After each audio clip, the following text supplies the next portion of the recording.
한의원에 내원하시는 피부질환 환자분들 중에 많은 분들은 초반에 이제 무분별한 스테로이드 사용으로 인한 부작용으로 대처가 안 돼서 그런 피부 상태로 진행이 되면서 내원하는 경우가 종종 있는데요. 이제 오늘은 댓글 주신 내용 보면서 한번 이제 스테로이드의 부작용, 피부에 어떻게 나타나고 어떻게 처치해야 하는지에 대해서 한번 이야기해 보겠습니다.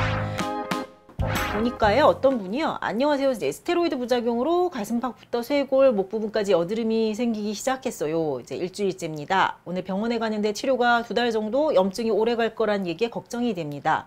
미노신 처방받아서 먹고 물약 같은 것도 바르고 있는데 전신으로 퍼지게 되냐요? 그다음에 일반 여드름의 치료와 동일한지도 궁금합니다. 속상합니다. 뭐 이렇게 주셨네요. 그리고 이제 부작용이라고 있는 줄도 몰랐다고 이렇게 쓰셨습니다. 자, 스테로이드의 대표적인 부작용 중에 하나, 여드름 모낭염이죠. 원래는 병변이 없던 부위에 새롭게 생기는 부작용입니다.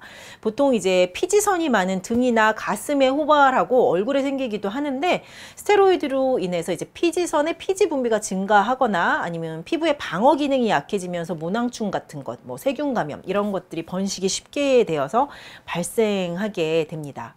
자, 스테로이드 부작용으로 인한 여드름의 서양적인 치료 방법은 이제 처방받으셨던 이분이 이제 미노신과 같은 항생제가 대표적이죠. 그리고 이제 염증이 생기니 항생제를 주는 건데, 염증이 오래 갈 거다라고 이야기를 들으셨다는 거는 이제 원인이 스테로이드이기 때문에 스테로이드 사용이 중단되어야 어쨌든 해결된다라는 뜻일 것 같기도 합니다.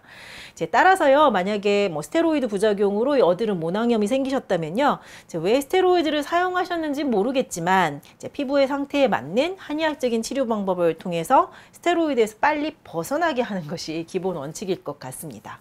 자, 이제 또 다른 댓글 한번 볼까 하는데 조금 길고 구체적이더라고요. 자, 보면 고등학생 때부터 지금까지 무식하게 아토피도 없던 피부에 7등급 5등급 연고 로션 3, 4개 정도 6년간 쓴 것 같은데 매일은 안 발랐고, 이제 지루성이나 접촉성 피부염이 슬슬 올라올 때 뭐 2, 3일 발라주고, 연속적으로는 길어도 일주일 정도 발랐다. 그리고 요번에 마음 먹고 탈스라고 표현하셨는데 탈스 중인데 40일 정도 되니까 진물이 나오기 시작하고 송글송글 맺혀서 굳어 있습니다. 뭐 처음에는 굳은 딱지 보면서 엄청 샛노랗고 따가웠는데 지금은 부위가 넓어져서 모공마다 좁쌀이 노랗게 얹어 있는 것처럼 진물이 굳어 있습니다. 입술 주변에는 헤르페스가 이틀부터 올라왔고요. 이렇게 적으셨네요. 자, 이제 피부 질환에 스테로이드, 그 중에서도 스테로이드 외용제를 장기간 사용할 때 나타나는 증상들을 아주 구체적으로 세세히 적어주셨어요. 그래서 국소용 스테로이드를 6년간 뭐 3, 4개 정도 사용하셨다면 우선 아주 많은 양을 사용하신 것 같지는 않긴 한데, 문제는 장기간 반복적으로 사용하셨다는 게 문제였던 것 같고요. 스테로이드 오남용으로 발생하는 피부 증상 중 하나가 이제 감염에 취약해지는 거예요. 그래서 이제 모공마다 노란 환웅이 되는 진물이 있다는 것, 그 다음에 입술 주변에 헤르페스가 일어난다는 것이 스테로이드 외용제로 피부가 감염에 취약해져서 발생하는 증상들입니다. 뭐 여기서 이제 이런 증상들을 탈스라고 표현하신 스테로이드를 중단하면서 나타나는 그런 증상이기도 할 수도 있지만요, 스테로이드 계속 사용할 때 함께 나타날 수 있는 부작용이기도 합니다. 그래서 그렇게 인지하시면 되고요. 그래서 이분이 이어서 또 내용 주신 거 보면, 자결감은 당연히 있는 거고 누런 진물은 감염된 상태라 해서 S로반을 어제부터 바르기 시작했더니 확실히 색은 노란기가 없어지고 간지러움은 사라졌다. 그리고 헤르페스도 하루 만에 우선은 없어졌다. 뭐 이렇게 주셨는데요.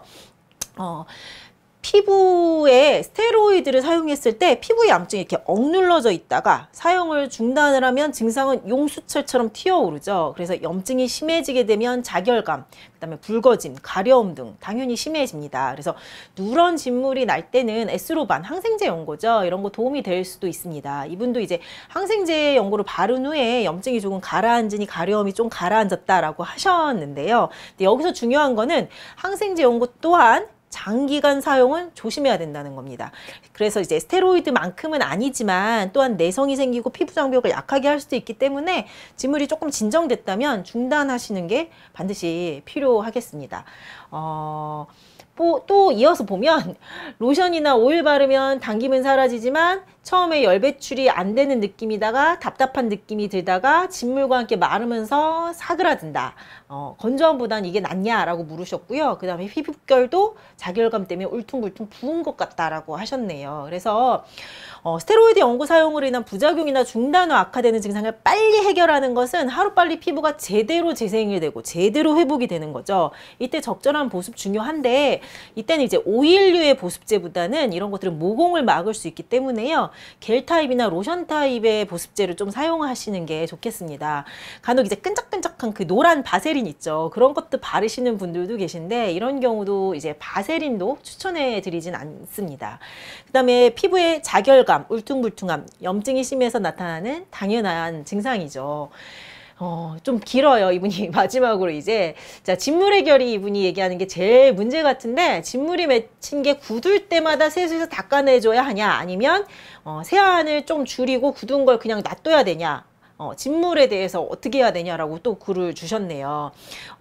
그래서 진물을 어떻게 관리하냐라고 여쭤보셨는데 진물이 날 때마다 세수하는 것은 감염이 심해질 수 있기 때문에 피하셔야 하고요. 정 진물이 흘러서 신경이 쓰이시면 거즈 있죠. 이제 일회용 거즈, 살균 거즈 같은 멸균 거즈 같은 거 파는데 그런 거즈는 구멍이 송송송 뚫려 있기 때문에 통기가 됩니다. 그래서 이제 그런 것들을 피부에 이제 덮어 두시면 열 배출도 되고 진물도 흐르지 않게 덮어 놓을 수 있겠죠.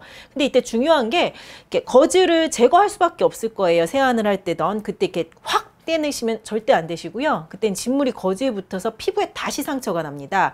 그때는 생리식염수 같은 걸로 거즈를 적셔주시면서 굳어진 진물이 확 떨어지지 않게 살금살금 제거하셔야 됩니다. 스테로이드 오남용으로 인한 부작용을 관리하는 법에 대해서 댓글 주신 내용으로 조금 이야기를 자세히 해봤습니다. 이제 이 밖에도 다양한 증상 나타날 수 있는데요. 스테로이드로 인해 피부가 얇아지게 되고 혈관벽이 약해지면 피하출혈로 자반도 생길 수 있고요. 이제 홍조라든지 발적이라든지 피부가 위축되면서 검게 변하는 색소 침착이 남을 수도 있고 또 이제 접촉에 예민해져서 접촉성 피부염이나 두드러기가 손쉽게 생기기도 합니다. 기타 등등 스테로이드로 인한 피부에 나타나는 부작용만 해도 너무너무 다양합니다. 자, 스테로이드는 적대, 적소에 단기간 적정한 시기에 사용하면 좋은 무기 될 수 있습니다. 무조건 나쁜 건 아니죠. 하지만 장기간 피부 질환이 반복된다면 더 이상 스테로이드에 의존해서는 안 되고요. 피부의 재생을 촉진시키고 피부에 이제 교란된 면역 체계라고 하죠. 이런 기능들을 바로잡는 치료가 반드시 필요합니다.